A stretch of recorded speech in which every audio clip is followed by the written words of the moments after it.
नमस्कार. आज आमी जाणून घेवपाक हांगा आयल्या व्हेक्टर बोर्न दुयेंसा विशीं. हेल्थ इज वेल्थ अशी एक इंग्लिशींत म्हण आसा. म्हणजे आरोग्य जर बरें आसत जाल्यार तीच तुमची संपत्ती. शारिरीक मानसीक रितीन जर मनीस घटमूट आसत जाल्यार तो सुदृढ आसता, बरो आसता. केन्ना केन्ना आमकां कांय दुयेंसां विशीं म्हायती नासता, ताची जतनाय कशी घेवप हें खबर नासता. त्या बद्दल म्हायती दिवपाक डायरेक्टरेट ऑफ हेल्थ सर्विसाच्यो नॅशनल कंट्रोल प्रोग्राम जो आसा व्हेक्टर बोर्न डिजीसाचो, तातूंतल्यान आमकां म्हायती दिवपाक आयल्या दोतोर सुनीता पेरणी. दोतोर, तुमचें हांगा स्वागत करता. नमस्कार. तर दोतोर, व्हेक्टर बोर्न डिजीज हाजो अर्थ टोटल कितें असो? आतां वेक्टर अशें म्हटल्यार कोणी फिजिक्साचो स्टुडंट म्हणलो तांचे वेक्टर जे आसा तशें न्ही हें. हातून एक दुयेंसां आसात तांचो पसर करपी, पसराव सगळे कडेन स्प्रेड, ट्रान्समिशन करपी एक वस्त आसता. ते लिव्हिंग किंवा नॉन लिव्हिंग आसूं शकता. पूण वेक्टर बोर्न डिजीज ज्या प्रोग्रामान हातून जो वेक्टर आसा तो आसा तो जळार. आनी हे जळारी खूब तरेचे असतात. आनी ह्यो जळारी सगळ्यांक एक रॉंग इन्फॉर्मेशन केन्ना केन्ना आसता. दुयेंसां जळारी पासून जातात तशें आसना. दुयेंसां जी आसा वेक्टर बोर्न डिजीज ती जळारा पासून पसरता. एका मनशांतल्यान दुसऱ्या मनशाक, एका जाग्या वयल्यान दुसऱ्या जाग्यार अशी व्हरपाचें काम ही जळारां करतात. आनी वेक्टर बोर्न दुयेंसां आसात ती म्हणजे एक म्हणजे मलेरिया आसा, डेंगी, चिकनगुनिया, फायलेरिया म्हणजे हत्ती रोग किंवा जॅपनीज एन्सेफेलायटीस, ताका आमी कॉमन लँग्वेजीन म्हणटात मेंदूज्वर. ही दुयेंसां आसात. म्हणजे वेक्टर बोर्न डिजीसान वेक्टर म्हणटा तो फक्त जळार? जळार. वेक्टर आसा ती जळार, म्हणजे ताज्या पासून पसर जाता ह्या जळारींचो. आनी कारण वेगळें आसता. मलेरिया आतां आमी घेतले जाल्यार मलेरिया जाता ते एक ताजे जंतू आसता मलेरियाचो, ताज्या पासून मलेरिया जाता. फायलेरियाचो तसोच जंतू आसता, एक वर्म म्हणटा आमी, फायलेरियल वर्म पासून फायलेरिया जाता. आतां डेंगी, चिकनगुनिया आनी जॅपनीज एन्सेफेलायटीस जर घेतले, हे जाता वायरसा पासून. ते those are the viral disease. पूण हांकां सगळ्यांक एका ग्रुपान घातिल्ले आसा. तांचो पसर जो आसा जळारा पासून जाता म्हणून एका हातून घातिल्ले आसा. आतां ही जळारां म्हणटा ती ताजी पैदास जावं उत्पन्न जावं म्हणजे खंय तरी उदक सांठून उरलें, टायर दवरले, कट्ट्यो दवरले अशें सांगतात सगळे कडेन. हय. पूण त्यो जळारां पयस करपाक तुळशीचीं झाडां लायतात म्हणटात. पूण म्हाका तरी खबर आसा की तुळशीचीं झाडां खूब आसून लेगीत थंय जळारां चड आसता. हय, अशे खुबशे गोश्टी अशे आसतात. तुळशीचीं झाडां लावप किंवा नीम ट्री तुमी झाडां ती झाडां हातून जळार पयस जाता अशें म्हणटा. पण जळाराचें कितें आसा, तांची पैदाश, ब्रिडींग जें आसा तें उदकान जाता. आनी मागीर तांचे रेस्टींग प्लेसीस आसतात. थोड्यो जळारी घरान भिंतीचेर रेस्ट करतल्यो, थोडी झाडांनी वचून बसतल्यो. आनी सगळ्योच जळारी ज्यो आसात, ज्यो अवेलेबल आसात, त्यो दुयेंसां पसर करता हें अशें ना. ओन्ली थोडीच जळारां आसात जी दुयेंसाची पसर करतली. आनी थोडे खूब जंगलान झाडांनी जी जळारां आसतात तांच्या पासून ही दुयेंसां चड करून पसर जायना. तांची वेगळी जळारां आसता. पूण तांची रेस्टींग प्लेस झाडांनी आसता. कोण झाडांनी वचून बसलो, गार्डन बरें आसा, गार्डनान वचून बसलो, थंयच्यान ती जळार येवन त्या मनशाक चावूंक शकता. सादारणशी ह्यो जळारी फांतोडेर नाल्यार आंबोरेर घरान सरता म्हणटा. हय. पूण ताची आतां वळख कशी? ही जळार बाबा चापतली, ती चापतली आनी तातलो खंयचो कसो हें कितें म्हणजे अशें सामान्य मनशान जर पळयलें जळार ताका डिफरन्स कळचो ना. म्हणजे ही मलेरियाची जळार, ही फायलेरियाची, ही सादी कळचो ना.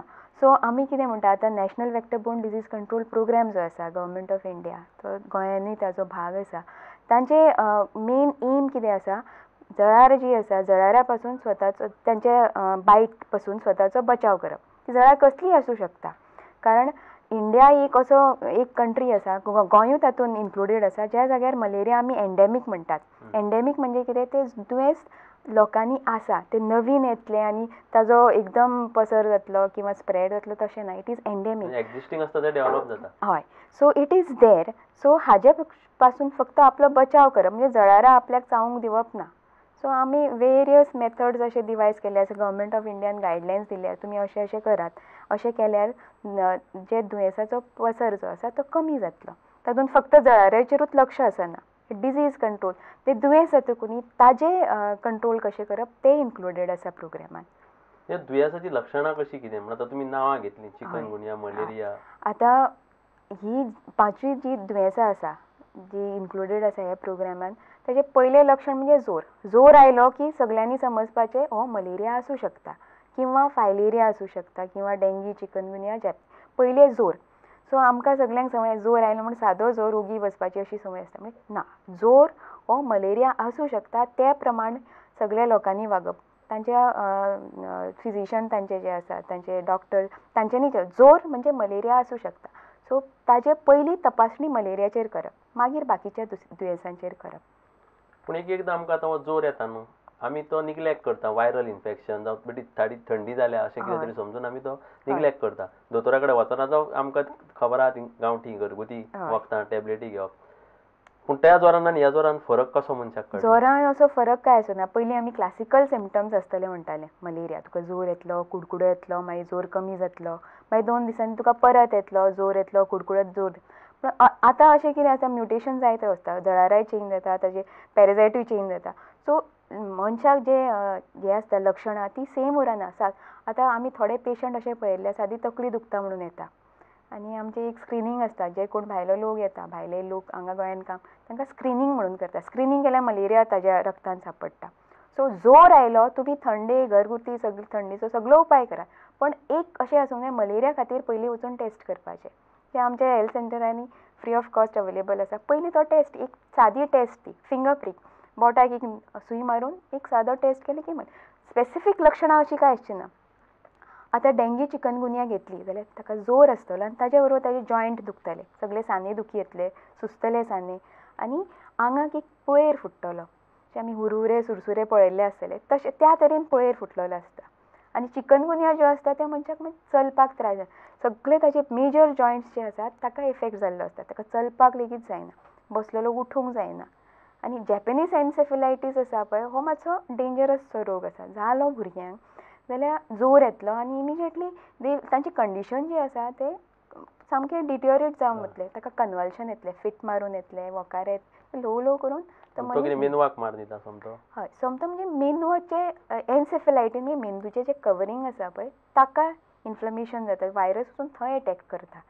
सो मेंदवाचें फंक्शन कंट्रोल करप बॉडी तेंच सारकें ना जाल्यार मनीस मागीर अनकॉन्शियस जावन वता आनी it can ultimately lead to death. ह्या दुयेंसाचें जावं रोगाचें म्हणया कितें तें निदान कशें करतात?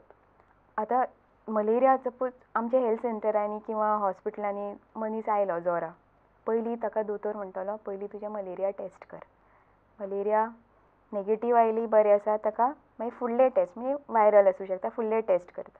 पूण मलेरिया आसा ताका ब्लड टेस्टान कळ्ळें हाका मलेरिया आसा ताका ट्रिटमेंट. आतां मलेरिया 2 तरेची आसा. कसल्या तरेची मलेरिया आसा, वायवेक्स आसा किंवा फाल्सिफेरम जी गोंयान जाता.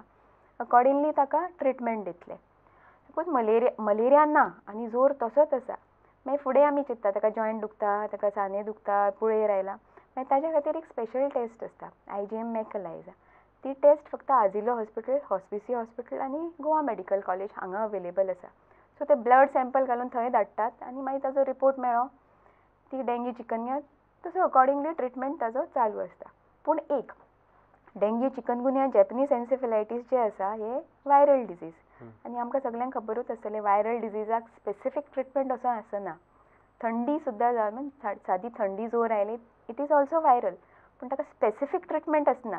सिम्टमॅटीक क्रोसीन दिवन जोर कमी करतात, ताजे आंगान रगत कमी आसा जाल्यार तशें सर लावन ताजे तशें स्पेसिफीक ट्रिटमेंट आसना, म्हणजे नॉन स्पेसिफीक तशें ट्रिटमेंट. ते मलेरिया म्हणटा न्हू, हातून मनशाचे बॉडी भितर कितें हें करता, परिणाम कितें जाता? आतां मलेरिया पॅराजायट जो आसा जो एक रक्तान भितर जळारान जळार चावली ती जंतू सोडटा आंगान. जेन्ना ती जंतू वता आंगान तो मागीर सगळ्या ऑर्गन्सांनी वतलो. पयलीं लिवरान वतलो, मागीर स्प्लिनान वतलो, अशें अशें करून मागीर लंग्सान वतलो, किडनीन वतलो. जशें जंतू थंय वता ते आपले फंक्शन स्टार्ट करता आनी ते ऑर्गनाचें जें नॉर्मल फंक्शन आसता. मागीर आमी एग्जाम्पल घेतलें आतां लंग्साचें फंक्शन आसता ब्रिदींग करप. ते पॅराजायट थंय गेले ते फंक्शन एबनॉर्मल जाता, ताका ब्रीद करपाक जायना, ताका स्वास घेवपाक जायना सारको. लिवरान गेल्यार लिवराक सूज येतली, मागीर जॉन्डिसशी जातली. स्प्लिनान गेल्यार स्प्लीन मोठें जातलें. तशें जे नॉर्मल फंक्शन आसा ऑर्गनाचें ते स्टॉप जातले. किडनीन गेले किडनीचें फंक्शन चेंज जातलें आनी किडनी फेलियरान वतलो, ताका मुतपाक सारकें जावचें ना, रक्ताचें मुतूंक जातलें. ब्रेनान गेलो जाल्यार ब्रेनाचें जें फंक्शन आसता होल बॉडी कंट्रोल करपाचें तें उरचें ना, मागीर ताका मागीर तो सेरेब्रल मलेरिया असो जातलो. आनी पेशंट अनकॉन्शियस जातलो. ही सगळी सिमटम पळयल्यार दोतोरान विदावट एनी टेस्ट हें सांगूं येता बाबा ही मलेरिया हय, म्हणून. क्लिनिकली आमी जेन्ना म्हणटा पेशंटाक म्हाका मलेरिया आसूं शकता, हाका डेंग्यू आसूं शकता किंवा हाका चिकनगुनिया अशें पळयल्यार आमकां कळटा.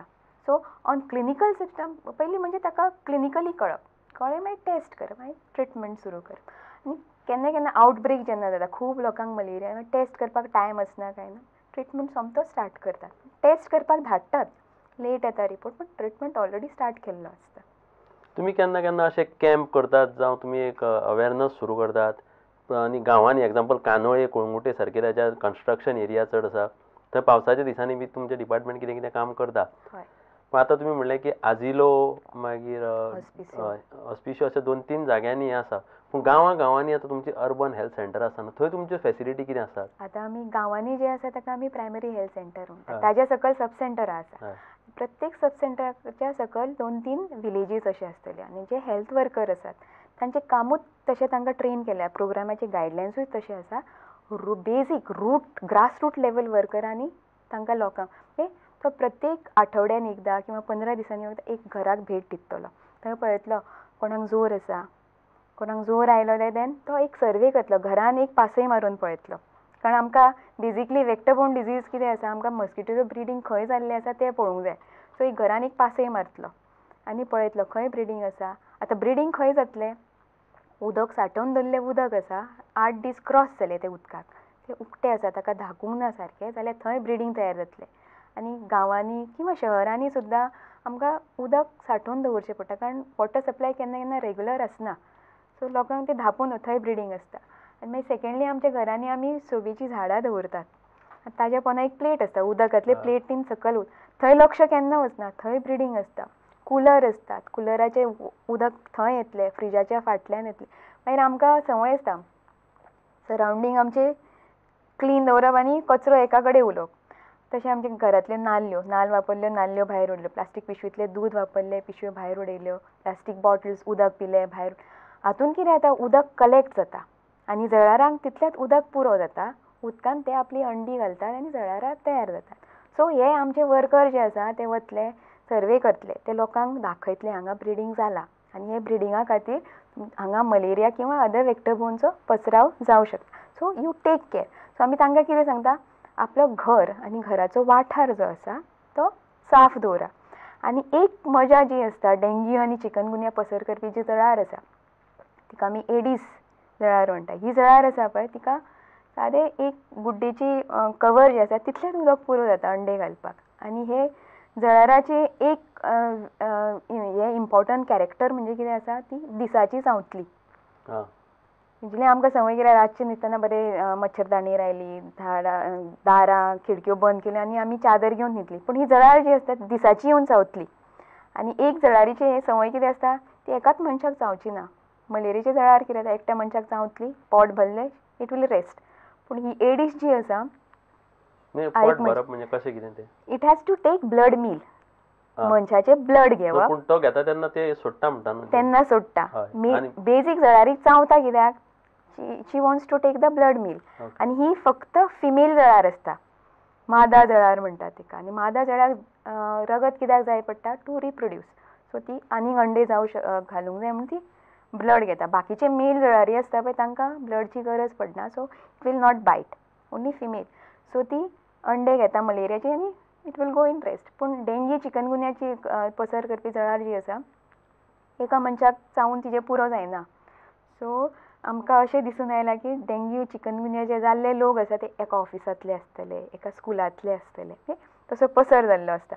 ती प्रत्येक एका मनशाक दुसऱ्याक तिसऱ्याक अशी सगळ्यांक चावता आनी hundreds of people will have dengue chikungunya together एकाच प्लेसीन. सो आमी म्हणलें हांगाच डेंग्यू जाल्लो, त्या स्कुलान डेंग्यू, त्या स्कुलान भुरग्यांक डेंग्यू, ह्या ऑफिसान डेंग्यू, तशें आमकां रिकॉर्ड्स मेळिल्ले आसा. कारण ती जळारूच तिजे कॅरेक्टर तसो आसता.